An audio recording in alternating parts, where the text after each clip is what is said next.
ബംഗ്ലാദേശിലെ ഇപ്പോഴത്തെ ഭരണാധികാരി മുഹമ്മദ് യൂനസിനെ നാളെ ഉച്ചയോടെ പട്ടാളം അറസ്റ്റ് ചെയ്യുമോ? ഇതാണിപ്പോൾ അന്താരാഷ്ട്ര തലത്തിൽ സജീവ ചർച്ചയാവുന്ന വിഷയം. നമ്മൾ ഇന്നലെ പറഞ്ഞു പട്ടാളം ഒരു അന്ത്യശാസനം കൊടുത്തിട്ടുണ്ട്. കുറേ കാര്യങ്ങൾ, രാജ്യത്തിൻ്റെ അഖണ്ഡത, രാജ്യത്തിൻ്റെ ഭൂമി ചൈനയ്ക്ക് വിട്ടുകൊടുക്കാൻ സമ്മതിക്കത്തില്ല, ഒരു നോ ബ്ലഡി കോറിഡോർ എന്നൊക്കെ പറഞ്ഞ് പട്ടാള മേധാവി വാക്കർ ഉസ് സമാൻ പട്ടാളക്കാരോട് നടത്തിയൊരു പ്രസംഗത്തെക്കുറിച്ച് ഇതിൻ്റെ വീഡിയോ നമ്മൾ ചെയ്തിരുന്നു. അപ്പോൾ അതിൻ്റെ തുടർച്ച പോലെ പട്ടാളം ഇപ്പോൾ നാളെ 1 മണിക്കകം പട്ടാളം പറയുന്നത് അനുസരിച്ചില്ലെങ്കിൽ അറസ്റ്റ് ചെയ്യും എന്ന് പറഞ്ഞു എന്നാണ് ഇപ്പോൾ പ്രചരിക്കപ്പെടുന്ന വാർത്തകൾ. പല വസ്തുതയുണ്ടോ അതിനകത്ത്? അതായത് ഈ മന്ത്രിസഭ യോഗം വിളിച്ചു എന്ന്, മന്ത്രിസഭ എന്ന് പറഞ്ഞാൽ അഡ്വൈസർമാരുടെ യോഗം വിളിച്ചിട്ട് ഈ രാഷ്ട്രീയ കക്ഷികൾ, ഇപ്പോൾ ഉള്ള രാഷ്ട്രീയ കക്ഷികളിൽ നിന്ന് എനിക്ക് പിന്തുണ കിട്ടിയില്ലെങ്കിൽ ഞാൻ രാജിവെക്കുകയാണ് എന്ന് യൂനുസ് പറഞ്ഞു. അപ്പോൾ ഇത് ഈ നാഹിദ് ഇസ്ലാം എന്ന് പറഞ്ഞിട്ടൊരു പയ്യൻ ഉപദേഷ്ടാവായിട്ടുണ്ടായിരുന്നല്ലോ കൂടെ, ആ ചെക്കൻ പോയിട്ട് നാഷണൽ സിറ്റിസൺസ് പാർട്ടി ഒക്കെ ഉണ്ടാക്കി തെരഞ്ഞെടുപ്പ് വരുമ്പോൾ മത്സരിക്കാൻ. അപ്പോൾ നാഹിദ് ഇസ്ലാം ഇത് സ്ഥിരീകരിച്ചു. എന്താണെന്ന് വെച്ചാൽ ഇങ്ങനെ റൂമർ പടർന്നു കഴിഞ്ഞപ്പോൾ നാഹിദ് ഇസ്ലാം വീട്ടിൽ പോയി യൂനുസിൻ്റെ. എന്നിട്ട് നാഹിദ് ഇസ്ലാം ഇത് വാർത്താ ഏജൻസിയോട് സ്ഥിരീകരിച്ചു.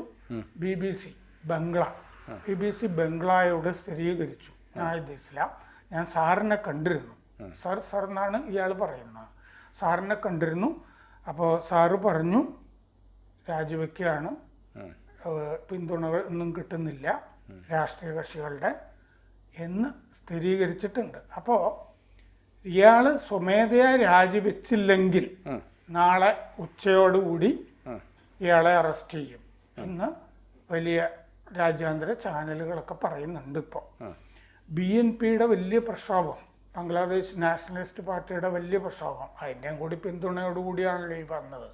BNP കഴിഞ്ഞ ജനുവരിയിൽ നടന്ന തെരഞ്ഞെടുപ്പിൽ മത്സരിച്ചിരുന്നില്ല, മറ്റേ അവാമി ലീഗ് ജയിച്ചല്ലോ, അപ്പോൾ അതിൽ മത്സരിക്കാതെ മാറി നിന്നിരുന്നു. അപ്പോൾ BNP, ജമാഅത്തെ ഇസ്ലാമി, ബാക്കി ഭീകരവാദികൾ എല്ലാവരുടെയും പിന്തുണയോടുകൂടി വന്നതാണ്. അതിലെ പ്രധാനപ്പെട്ട പാർട്ടി വലിയ പ്രക്ഷോഭം, തെരഞ്ഞെടുപ്പ് ഉടനെ പ്രഖ്യാപിക്കണം എന്നൊക്കെ പറഞ്ഞ് ധാക്കയിൽ നടത്തിയിരുന്നു. അപ്പോൾ അത് തന്നെ ഭീഷണിയാണ്. അപ്പോൾ രാവിലെ മുതൽ രാജിക്കാര്യം ഇയാളുടെ വരുന്നുണ്ട്. അപ്പോഴാണ് ഈ നാഹിദ് ഇസ്ലാം വീട്ടിൽ പോയിട്ട് ഇത് സ്ഥിരീകരിച്ചിരിക്കുന്നത്. ഈ കാര്യം ഗൗരവമായി ചിന്തിക്കുകയാണെന്ന് സാറ് പറഞ്ഞു എന്ന് ഇസ്ലാം പറഞ്ഞു. എനിക്ക് പണിയെടുക്കാവുന്ന സാഹചര്യമല്ല ഇപ്പോഴുള്ളത് എന്ന് യൂനുസ് പറഞ്ഞു. എനിക്ക് എൻ്റെ ജോലി ഇപ്പം ചെയ്യാൻ വാക്കർ ഉസ് സമാൻ അതിഭീകരമായ വിമർശനമാണ് നടത്തിയത്. അതായത് ഭരണത്തിൽ വിദേശ ശക്തികൾ ഇടപെടുന്നു എന്നുവരെ പറഞ്ഞു. കാരണം അവിടുത്തെ ഖലീലുർ റഹ്മാൻ അത് പറഞ്ഞു, കാരണം അമേരിക്കക്കാരനാണ്, അയാളെയാണ് ദേശീയ സുരക്ഷാ അഡ്വൈസറായിട്ട് ബംഗ്ലാദേശിൽ ഉണ്ടായിരുന്നില്ല, NSA ആയിട്ട് നിയമിച്ചു. ഇവർ തമ്മിൽ അഭിപ്രായ വ്യത്യാസമാണ്. ഒരു വിദേശി വന്നിട്ട് എന്നെ ഭരിക്കാൻ വരുന്നു, വിദേശിക്ക് എന്താ കാര്യം എന്നൊക്കെ പട്ടാള മേധാവി ചോദിച്ചു. പിന്നെ BNP പട്ടാള മേധാവി, ഇതിന് പുറമെ ജമാഅത്തെ ഇസ്ലാമിയും യൂനുസിനെതിരെ സംസാരിച്ചു. കാരണം ഇയാൾ സ്ത്രീകൾക്ക് ജെൻഡർ ഈക്വാളിറ്റി ഒക്കെ കൊടുക്കുന്ന പോലെ ഒരു ശുപാർശ അവിടെ വന്നിട്ടുണ്ട്. സ്ത്രീ പരിഷ്കാര കമ്മീഷനെ വെച്ചിരുന്നു. ആ കമ്മീഷൻ ശുപാർശ ചെയ്തിട്ടുണ്ട് സ്ത്രീകൾക്ക് ഒരുപാട് കാര്യങ്ങൾ. കമ്മീഷനെ പിരിച്ചുവിടണമെന്നാണ് ജമാഅത്തെ ഇസ്ലാമി പറഞ്ഞു. വലിയ അവരുടെ മല്ലാക്കന്മാരുടെ പ്രസംഗങ്ങളും ഒക്കെ നമുക്ക് നടന്നു. മാത്രം കമ്മീഷൻ പറഞ്ഞ് സ്ത്രീകൾക്ക് സ്വത്തവകാശം കൊടുക്കണം, പുരുഷന്മാർക്കുള്ളത് തുല്യാവകാശം കൊടുക്കണം എന്നൊക്കെ പറഞ്ഞു. അത് ഇയാൾ ചെയ്യിച്ചതാണ്, അതുകൊണ്ട് ഇനി ഇയാളെ വെച്ചുകൊണ്ടിരിക്കാൻ നമുക്ക് പറ്റില്ല എന്ന് പറഞ്ഞാൽ ഒരു സമവായം യൂനുസിനെതിരെ അവിടെ രൂപപ്പെട്ടിട്ടുണ്ട്. നമ്മൾ വിചാരിച്ച ആളല്ല ഇയാൾ. നമ്മളെപ്പോലെ ഈ ഒരു സമ്പൂർണ്ണ മത തീവ്രവാദിയായിട്ട് ഇയാളെ കിട്ടുന്നില്ല. ഇയാൾ ഈ പരിഷ്കാരത്തിനൊക്കെ നടക്കുന്നു എന്നുള്ള അഭിപ്രായം അവർക്കും ഉണ്ട്. അപ്പോൾ ഈ വാക്കർ ഉസ് സമാൻ പറഞ്ഞിരുന്നു, തീരുമാനം എടുക്കുമ്പോൾ ഒരിക്കലും ഇയാൾ കൺസൾട്ട് ചെയ്യുന്നില്ല, ഇയാൾ തന്നെത്താനെ പോവുകയാണ്. അതുകൊണ്ട് സേനയെ ഇരുട്ടിൽ നിർത്തി തീരുമാനങ്ങൾ എടുക്കുന്നു എന്നാണ് അത് ഉപയോഗിച്ച വാക്ക് പറഞ്ഞു. അതുകൊണ്ട് തിരഞ്ഞെടുപ്പ് ഉടനെ വേണം, അല്ലാതെ തെരഞ്ഞെടുപ്പില്ലാതെ വന്ന സർക്കാർ ബാഹ്യശക്തികളുമായിട്ട് ബന്ധപ്പെട്ട് തീരുമാനങ്ങൾ എടുക്കുകയാണ്, അങ്ങനെയാണ് പറഞ്ഞത്. അപ്പോൾ 2026 ജൂണിൽ തെരഞ്ഞെടുപ്പ് പ്രഖ്യാപിക്കാം എന്നാണ് യൂനുസ് പറഞ്ഞിരുന്നത്. പറ്റില്ല എന്ന് പറഞ്ഞു.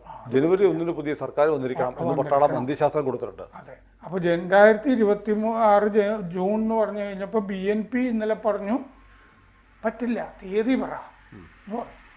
ഈ വർഷത്തെ ഒരു തീയതി പറ. തീയതി പട്ടാളം പറഞ്ഞു. അതെ, ജനുവരി 1 പുതിയ സർക്കാർ. ജനപ്രതീക്ഷ ആദ്യം ഡിസംബറിൽ തിരഞ്ഞെടുപ്പ് എന്നൊക്കെ യൂനിസ് പറഞ്ഞിരുന്നതാണ്. പിന്നെ ഭരണത്തിൻ്റെ ഒരു സുഖം പിടിച്ചു. പിന്നെ ഒരുപാട് അഴിമതി കേസുകൾ അയാൾക്കെതിരെ ഉണ്ട് ഗലിതയുടെ കാലത്ത്. അത് പേടിച്ച് ഫ്രാൻസിലേക്ക് പലായനം ചെയ്ത ഇയാൾ തിരിച്ചു വന്നതാണ്. ഇയാൾ ജനപ്രതീക്ഷ നിറവേറ്റുന്നില്ല എന്ന് ഈ BNPയുടെ നേതാവ് കൊണ്ടാക്കർ മുഷറഫ് ഹുസൈൻ പറഞ്ഞിട്ടുണ്ട്. അപ്പോൾ BNP ഇതിന് മുമ്പ് ഒരു പ്രക്ഷോഭം ചെറുതായിട്ട് നടത്തിയിരുന്നു, റാലിയൊക്കെ നടത്തിയിരുന്നതാണ്, പ്രസംഗമൊക്കെ നടത്തിയിരുന്നു. BNPയുടെ നേതാവ് ഗലീദ സിയ ഇപ്പോൾ തിരിച്ചു വന്നിട്ടുണ്ട്, ചികിത്സയൊക്കെ കഴിഞ്ഞ് തിരിച്ചു വന്നിട്ടുണ്ട്. അവരുടെ മകൻ അന്ന് ഇതിന് മുമ്പത്തെ റാലിയെ ലണ്ടനിൽ നിന്ന് അഭിസംബോധന ചെയ്യുകയും ചെയ്തിരുന്നു. ഇപ്പോൾ വലിയ പ്രക്ഷോഭങ്ങളിലേക്ക് പോകുന്നു, ആരും യൂനിസിൻ്റെ കൂടെ ഇല്ല. അല്ല, അതിനിടയ്ക്ക് നമ്മൾ ഇന്നലത്തെ വീഡിയോയിൽ നമ്മൾ പറഞ്ഞിരുന്നു, അപ്പോൾ ഈ വാക്കർ ഉസ്മാൻ പറഞ്ഞിരിക്കുന്ന കാര്യങ്ങളൊന്ന് ഐക്യരാഷ്ട്രസഭ പറഞ്ഞ പോലെ മ്യാൻമറിലേക്ക് റേക്കിൻ കോറിഡോർ വേണം. ഐക്യരാഷ്ട്ര ഗുട്രസ് വന്നിട്ട് പറഞ്ഞാണ് ഒരു കോറിഡോർ തുറക്കണം, അവിടുത്തെ റോഹിംഗ്യൻസിന് ഭക്ഷ്യധാന്യങ്ങളും മെഡിക്കൽ എയ്ഡും എല്ലാം കൊടുക്കണം എന്ന് പറഞ്ഞു. പറ്റത്തില്ല, അത് യൂനിസ് സമ്മതിച്ചു. പക്ഷെ പട്ടാളപതി പറഞ്ഞ് പറ്റൂല, നോ ബ്ലഡി കോറിഡോർ, ഒന്നും നടക്കത്തില്ല എന്ന് പറഞ്ഞു. പിന്നെ അദ്ദേഹം പറഞ്ഞ പ്രധാനപ്പെട്ട കാര്യം, ഇന്ത്യക്ക് ഒരുപാട് ഇതും ഇന്ത്യക്കും താല്പര്യമുണ്ട്. കാരണം ഒരു ഇടനാഴി തുറന്നാൽ അതിലൂടെ റോഹിംഗ്യൻസ് വീണ്ടും കയറി വരാം, ഇന്ത്യയിലേക്ക് ഇവന്മാർ കടന്നു വരാം. രണ്ടാമത്തെ കാര്യം, ന്യൂ മ്യൂറിംഗ് കണ്ടെയ്നർ ടെർമിനൽ എന്ന് പറഞ്ഞൊരു പുതിയൊരു തുറമുഖം ചിറ്റഗോങ്ങിൽ ഉണ്ടാക്കിയിട്ടുണ്ട്. ഒരേ സമയം 5 കപ്പലുകൾ.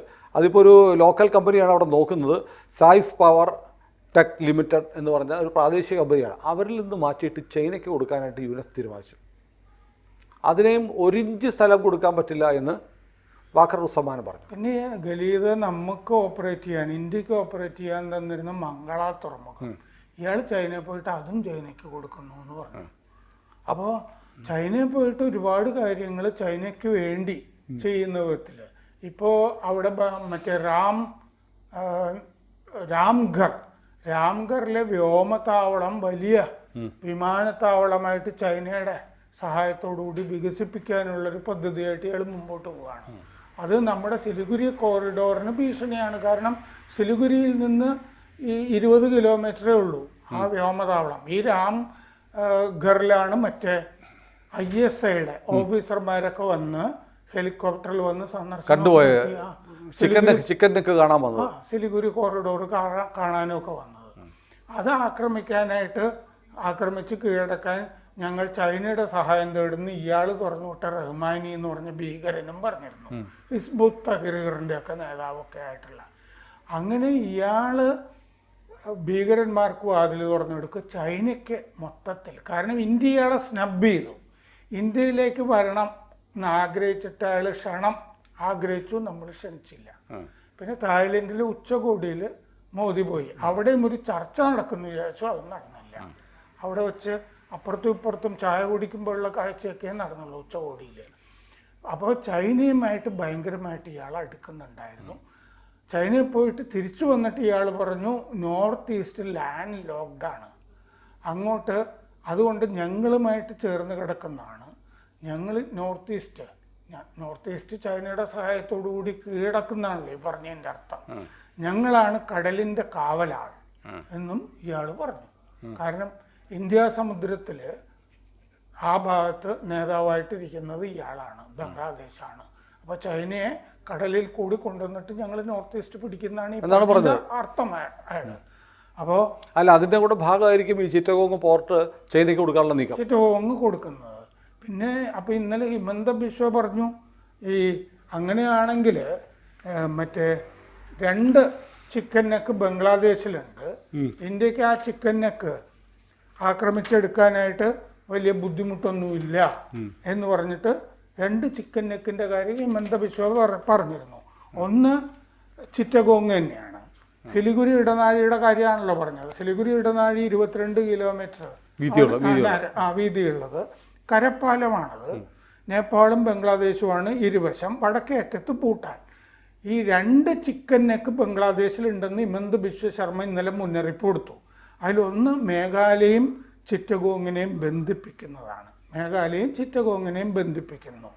അത് പിന്നെയും ഇടുങ്ങിയതാണ് എന്ന് ഹിമന്ത ബിശ്വ ശർമ്മ പറഞ്ഞു.